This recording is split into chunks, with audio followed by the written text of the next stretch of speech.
Today is January 27th, Sunday, and we're going to begin our fourth week now in our course.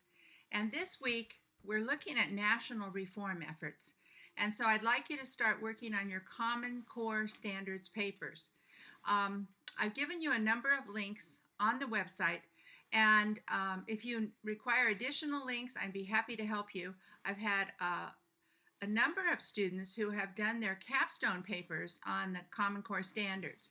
This is a movement that has taken place, I think all but 5 states now have Common Core Standards, National Common Core Standards. So I think it's going to be very interesting as we are in 2013. We're expected now to teach those Common Core Standards in math and English language arts. And then there'll be testing later this year into 2014. But here is the conflict as I see it.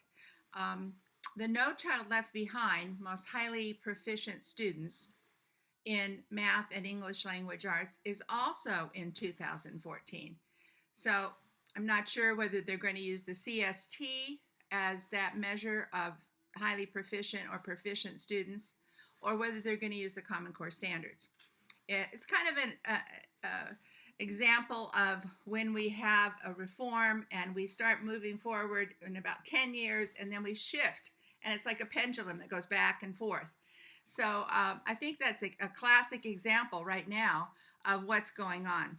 We have a reform that took place starting in 2001 with the No Child Left Behind, most highly qualified teachers, if you'll recall, and then now 2014, the students must be proficient. And at one point, Arne Duncan, who is the Secretary of Education for Obama, said that over 85% of our districts in the United States are not going to meet that standard, which is a little bit mind-boggling, and that he was going to offer waivers. I think we talked about that a little bit for those schools and districts that did not meet the highly proficient students in math and English language arts. Well, in order to get the waiver, the state must be evaluating teachers based on student test scores. Now, 4 states have come up with a pilot program to actually do that. This is obviously a big issue for educators in every state, particularly with the unions.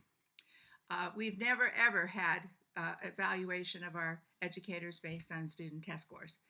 And of course, I'm just kind of in shock that they would even suggest that you could evaluate an educator based on one set of data from student test scores that year.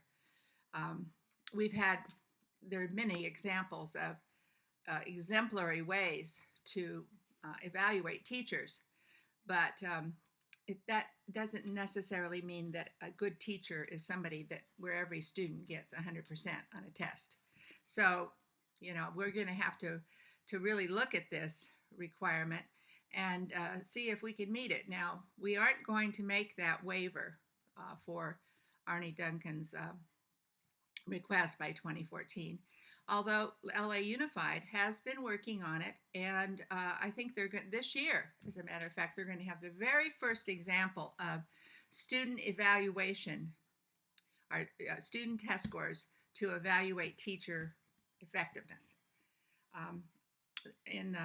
About 2 years ago, they did publish each teacher's test scores in the LA Times. And at that time, there was a big fury over that, and one educator took his life. And so you can see how serious and sensitive this issue is. So I'm encouraging you to really dig deep and explore and see what you can find about the national reforms, because we've had everything from a nation at risk to the current one where it's the Common Core Standards. I believe that still it's the most highly effective teacher in the classroom. That really makes a difference. It has nothing to do with class size. It has nothing to do with any other factors that you can think of other than the quality of the educator working with the students. And that data has been part of history for the last 50 years. So I would imagine it's still pretty accurate as I read it almost every year. So I look forward to reading your papers, give you a little break this week to look at the Common Core standards, look at all of the examples on the website because there are so many. And I can send you many, many more. If you go to your County Office of Education on their website, they too will have examples of the Common Core standards. So please take a look at those and get involved. I look forward to this, and I hope you have a wonderful Sunday, and God bless you. Thank you.